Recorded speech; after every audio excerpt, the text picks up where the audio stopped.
Welcome everyone and welcome to another video of the Rules and Procedures, and in this video we're going to be discussing the three other basic topics of rules of procedures, which include but are not limited to rules governing debate, rules governing speeches, and rules governing points.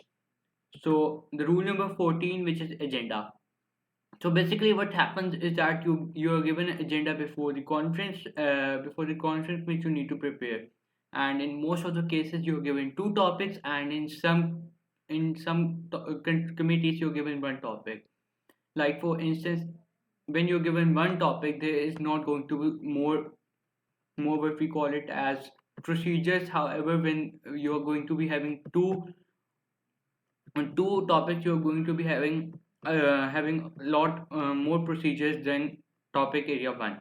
Like for instance, you're given two topics, like the committee is social, culture, and humanitarian committee, which is known as SOCUM, and the topic area A is the right to privacy in digital age, and the Article 11 of Universal Declaration of Human Rights.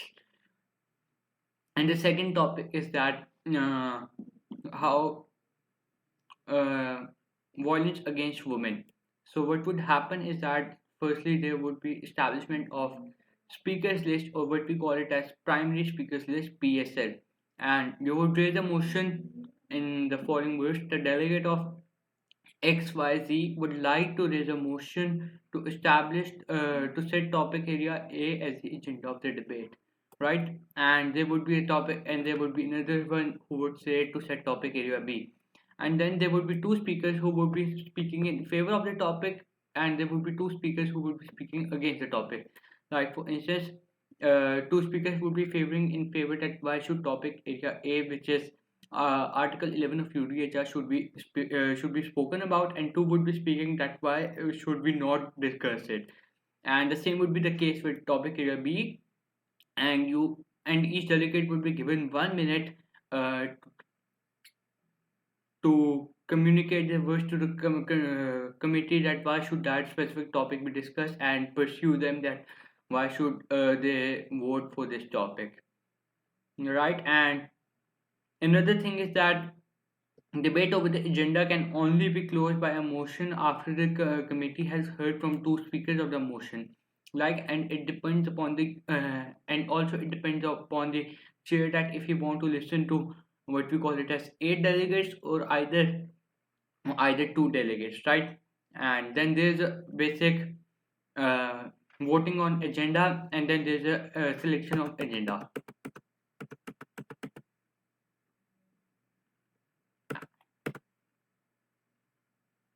Then we have debate. After this, we are being followed with the debate, and the debate is very normal and what you call it as. And I would be also discussing on that how should you create your speeches, and in the next videos, in the further videos, and how you're going to be grabbing the attention of the audience. And the first thing that opens right after the selection of agenda is the general speaker list. And the general speaker list is very common, and it includes a basic list of speakers. Like for instance, you have this list, and the chair would say that are there any points and motions on the floor, right? We have already discussed about points and motions. So one of the delegate, or you could raise a motion. You would say motion for establishing the GSL. Here the GSL refers to the general speakers list, right? And in general speakers list, you would be recognized, your name would be written, like for instance, Pakistan, Russia, Germany, India, and so on. The default time for general speaker list in which you can speak is of 1 minute and 30 seconds. However, it depends upon the discretion of the dice, and on every day of the session or the committee, you would establish a general speakers list first. And one another important thing we need to understand is that there are yields in general speakers list, which means that you can share your times with others. The first type of yield we have is of yield to chair. It means that you would be giving your time back to the chair. Like for instance, you spoke for around 1 minute only, right? You would be giving 30 seconds to chair, and they would right exactly move on after that. The second yield is to a delegate, which means that you can share your time to another delegate. Like for instance, delegate of Pakistan, spoke for 1 minute, and then remaining time of 30 seconds of a speech he gave it to Russia. And it can happen other way as well. Like if Germany spoke for 40 seconds, he can give rest of his time to India or Pakistan or any country which is not even mentioned in the general speaker list, and it does not refer here. And the third type of yield we have is of yield for most questions. So questions here is that the delegates can ask you questions and you have to answer them, and it's the most smartest way to get yourself recognized in the committee by the chair, because if you are able to answer the questions very well, then you are good delegate, and then increase your chances for best delegate award as well. So unmoderated caucuses. Unmoderated caucuses are the most important thing which I believe in diplomacy, making of working papers, making of blogs, and becoming a team leader. So what happens in an unmoderated caucus is that it's an informal session firstly, and you are not required to leave the committee. You cannot leave the committee room, and for that you have to raise point personal privilege firstly. And one thing that I believe is that in unmoderated caucuses, it can be of the time for unmoderated caucus maximum time is of 20 minutes, which is the maximum time as stated by Harvard MUN, and that's the maximum time which I've seen being followed in committees. And you can extend the time, and it also must be noted that it always should be the half of the previous motion. Like for instance, if a delegate raise a motion in the following words: the delegate of XYZ would like to raise a motion for an unmoderated caucus for 20 minutes. Then the next motion for extending the previous motion would always be 10 minutes, or if it can be 30 minutes, then it would be 15 minutes, right? And that's about unmoderated caucuses. We would also be discussing them in details at how you can ace the unmoderated caucuses as well. The rule number 17 is the consultation of the whole. Well, it might be very unfamiliar to you, all of you guys. What happens in consultation of whole is that in the consultation of whole, a specific delegate raises a motion. Like for instance, he raises the delegate of Nigeria would like to raise a motion for the consultation of whole for 20 minutes, right? And it clearly depends upon the discretion of the chair that if he want for the consultation of the whole, or what you can call it as a formal unmoderated caucus. In this the delegate would speak for as much time as he wants. Like if he wants, he can speak for the whole time as well, which is a very big disadvantage as it can give him a lot of benefit. But on the same side, it is considered very undiplomatic that the delegate himself is taking so much time, and then he yields the rest of the time to another delegate. In order to understand this, we can say that Nigeria raised a motion for consultation of whole, right? And Nigeria gave his time to Pakistan, and the remaining time to Pakistan gave it to Russia, and so on. And that's how consultation of wholes basically work. So the next topic is the next rule is of moderated caucus, and the basic purpose why we have moderated caucus is to provide substantive debate to the committee, substantive debate to the committee, right? And there are, but we can say, subtopics of a specific topic. Like for instance, you can say that, and they're very different from general speakers list, because you don't have yields in this don't have yields in moderated caucuses, and they are the subtopics as I mentioned earlier, and example can be violence against women. So a moderated caucus can be types of violence against women, international forums, and all those kind of things would come in moderated caucuses. And one another thing is that moderated caucuses should also be like of the descending speakers, like as I mentioned earlier. But however, everyone is given a chance to speak in it who is recognized by chair. For instance, our moderated caucuses of 15 minutes, then 15 speakers could be recognized in that or could be catered in that specific moderated caucus, and it can be raised at any point of the floor. And for the general debate, moderated caucuses are the most important aspect in making of draft resolutions and working papers and presenting your views to the committee, right? And yes, and its extension may not exceed 20 minutes. It's written here. The rule number 19 is the closure of debate. And what actually happens is that when you're done with working papers, your working papers and everything, you are done with it, done with the committee, you have discussed everything, you have discussed solutions and everything which was related to the topic, then comes the closure of debate. We need to make and there's a thing to remember in it, that after closure of debate there's no debate. Like there are not going to be any kind of moderated caucuses, general speaker list, unmoderated caucuses and all that kind of stuff. And it usually happens for before the voting of draft resolutions, and that's the time when chairs refer it. And it and if the chair passes this motion, then no one can raise an appeal against this motion or raise a point of order. Suspension or adjournment of the meeting clearly says that suspension is like, for instance, it's day one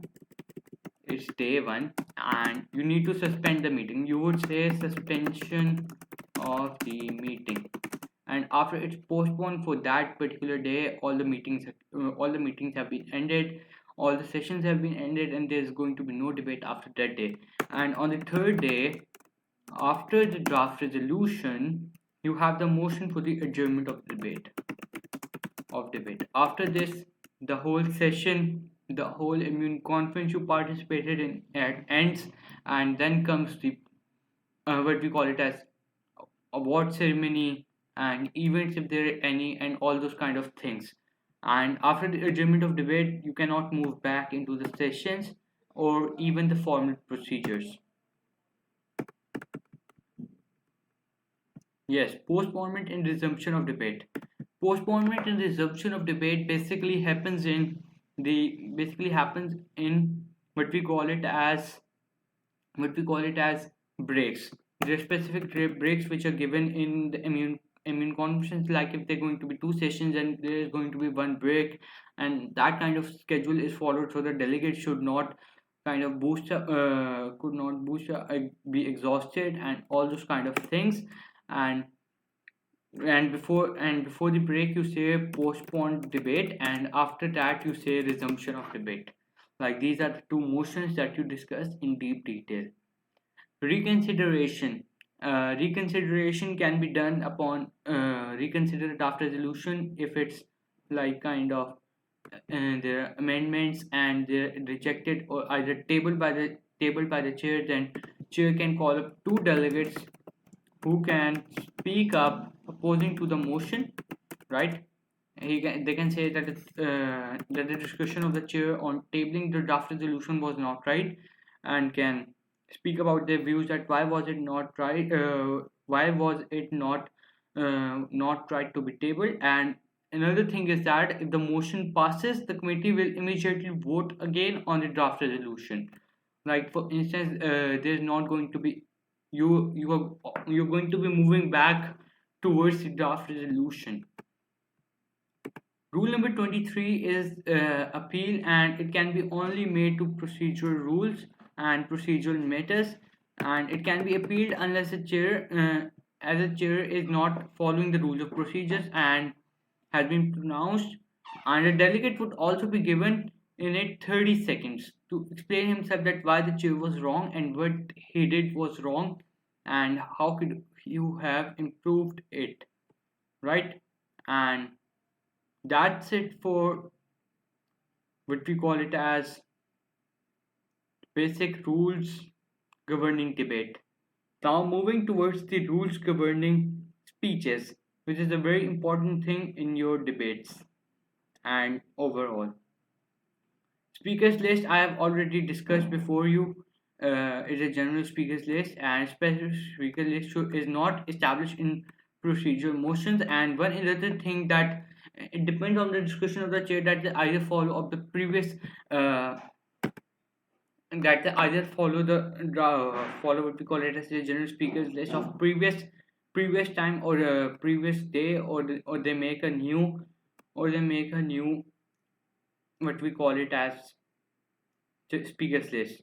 And a motion to close the speakers list is never in order, which means that it is always out of order. And if the floor if the floor, and for instance you have three motions on a floor and all of them failed, like none of the motion part gets passed, then what happens is that you revert back to the GSL and the committee gets exhausted. Primarily, general speakers get exhausted, and the committee, and it clearly means that the committee is not moving progressively. Firstly, and a draft resolution could not be reached, and if even if it could be reached, it would not be comprehensive enough. The time limit, the time limit is the thing which we see is as very important, that you know how you should manage your speeches. Like for instance, if you are given 1 minute, then you have to speak within 1 minute, and you are given the permission to complete your sentences, which is 5 words, and you should not speak so much that the chairs get exhausted and don't recognize you more. Yields we have already discussed, and the right of reply is given to a specific delegate when their national integrity or sovereignty has been breached, and you would write a check to the chair describing and defining that how does this delegate spoke was that made your right of sovereignty to be breached. Like for instance, if the delegate of Russia says the delegate of the United States of America, Joe Biden, is very stupid. In this, we can say that the sovereignty has been breached. So Russia would be given a right of reply for 1 minute, and it will not address the committee except at request of the chair. And it's mostly out of order if the either what we call it, you describe it not well to the chairs. So the last thing for this video is the rules governing points. And the purpose of the points is facilitate procedure and make substantive remarks of any kind. And points of inquiry, yes, that's a very important thing. And in parliamentary debating, we have point of inquiry, but in modern United Nations, we don't have any kind of point of inquiry. We have point of personal privilege, we have point of order, and we have point of parliamentary inquiry, not point of inquiry, right? You must need to know you must need to know that. So the point of personal privilege is that you're experiencing personal discomfort. You have to go outside. You have to make a phone call, and all those things are referred in point of personal privilege. And other than that, if a delegate is speaking, like for instance, he is speaking in general speakers list, then you should not raise a point of personal privilege intentionally to disrupt his speech, because it's considered not courteous to other delegates. Point of order is raised in any committee session when the staff consisting of committee directors, committee chairs, and assistant committee directors is not working upon the rules of procedures, which are that of which are of the rules of procedures, which are the general speaker list, may what we call it as what do we call it? Wait a second. Yes, we call it as right of reply, and voting, roll call, and all those things. If they're not working upon the rule of procedure, point of order rules, then you can raise a point of order if you feel that they're not working accordingly. And point of parliamentary inquiry is used to ask questions regarding rules of procedures to a chair and to a chair and any other person, that when the session is going to be over, how we are going to be working upon the topic and all those things. And if you want to ask a question towards another delegate, like for instance, one delegate say that he wants to discuss the framework ROPT, then you can ask in your speech about the delegate that how can this framework help your country. And that's how we move towards diplomacy. And that's the bit, and diplomacy, which is the main heart and the main thing to be considered in modern United Nations. That's it for this video, and in the next video, we will be discussing rules governing Part 2 draft resolution, rules governing voting, and precedence of motions. Thanks for watching. Please stay tuned. Please don't forget to like, subscribe, and comment below the video that how you like the video and how are you going with this, and which are you enjoying this session of videos or not. Thank you so much.